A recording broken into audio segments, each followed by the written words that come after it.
So how do we sort our own objects? So we know how to sort integers. We pretty much know how to sort strings. But what if we have our own objects and we want to create a list of those objects and then sort our own things? Let me go ahead and get rid of all this because we don't need that anymore. In fact, just for cleanup's sake, I'm going to go ahead and clean all of that up. I'm going to go ahead and leave this print list there just because it's a useful method and we can use it for printing our own class or our own object. Let's go ahead and create a simple class, public class dog. And this dog is going to be very simple. We're going to have only a name for this, private string name, public string name, and then get, return this dot name, and set this dot name is equal to value. So we'll have a dog will have a name, and we'll just go ahead and create a simple constructor, public dog string name, and this dot name is equal to name. All right, so we have a simple constructor, we have a simple simple constructor, simple variable. Let's go ahead and add a toString method, public override string to string,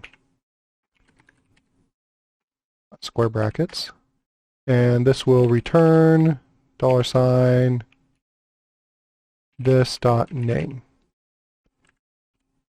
So that way if we say dog dot or dog dot toString, then we'll get out the name. If we pass dog to console write, then we'll actually get out the dog's name. So looking at sort, so let's go ahead and create a list of dog. Let's say my dogs is equal to new list dog. If I say my dogs dot sort, and I look at this, this says sorts the element of the entire list using a default comparer. The default comparer default cannot find an implementation, so this is an exception.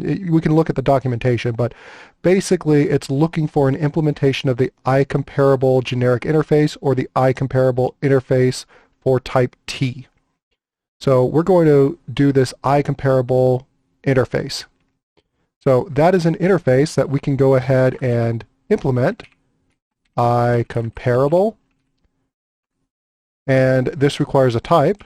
Well, type is going to be dog because that's what we have as our generic type. And looking at this, interface member blah blah blah dot compare to dog is not implemented. So we need to implement this compare to.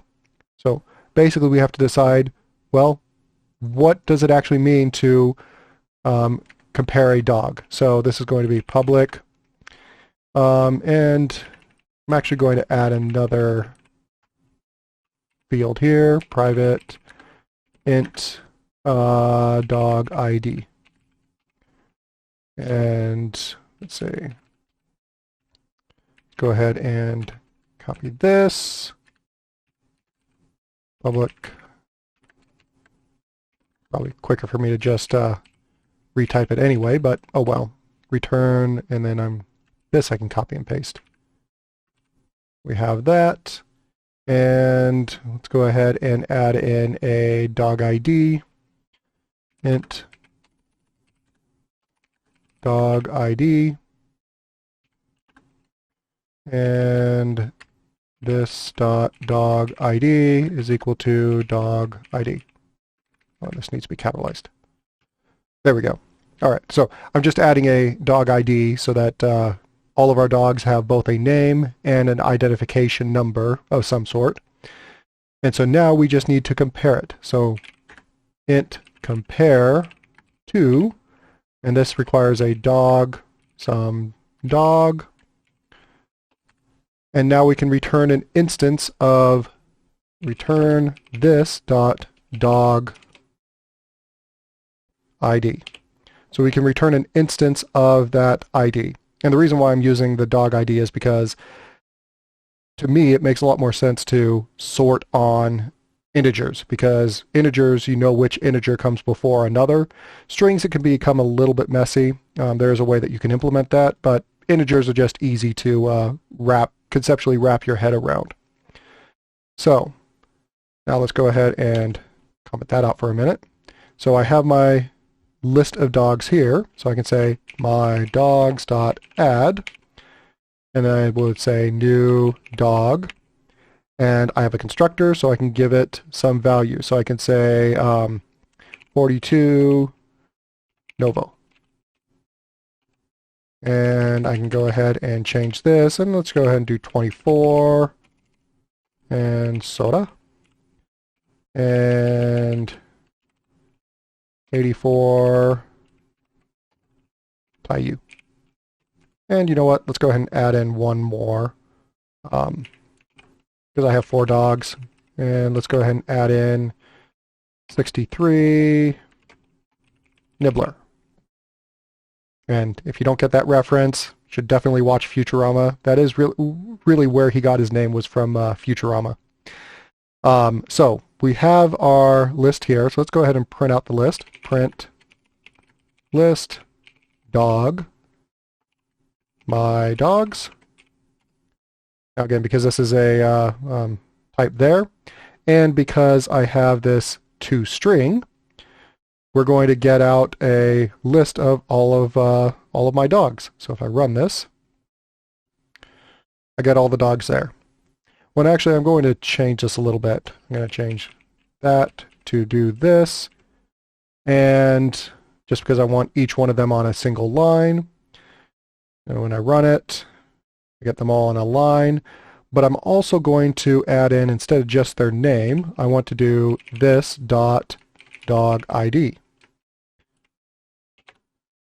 So we can actually see that what the order is with the ID, and then once we sort it, how it changes. So notice this is the order that I entered them in. 42 Novo, 24 Soda, 84 Taiyu, 63 Nibbler. So now if I just call sort, this has a compare to. And this compare to is going to return this dog ID. So it's going to return the ID. Now if I go ahead and copy this, paste that down there. So we're going to print out the list of dogs, sort it, and then print out the list of dogs again. So I identified a bug in my code that I had just neglected when I neglected to notice when I typed it out.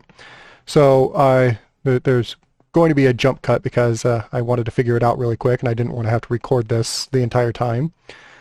So when I printed it, I called sort, and then I printed it again. It didn't change, and I was a little confused. And up here, it's on this compare to. So compare to, you don't actually return the dog ID, because then it's going to be in the same sorted order. It may change a little bit, but it's going to typically be in about the same order. Instead, what you have to return is you have to return this dot dog ID dot compare,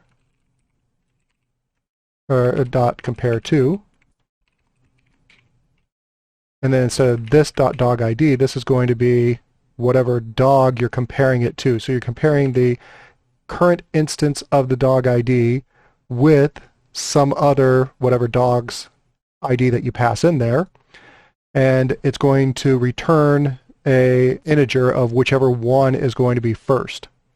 So if you run this now, notice that our list is in a sorted order. So we have 42, 24, 84, 63. Now we have 24, 42, 63, and 84. So instead of returning just this dog ID, which I mean you're passing in a dog, and so now you need to actually say this dog ID dot compare to whatever dog you're passing in, that dog's ID. This is actually how you would write your compare to when you are implementing this iComparable interface. But now notice that we have our own sorting for two separate, well, for a arbitrary list of dogs. We print it out, we're sorting it, and then we print it out again, and now we have a sorted list of our dogs based off of ID.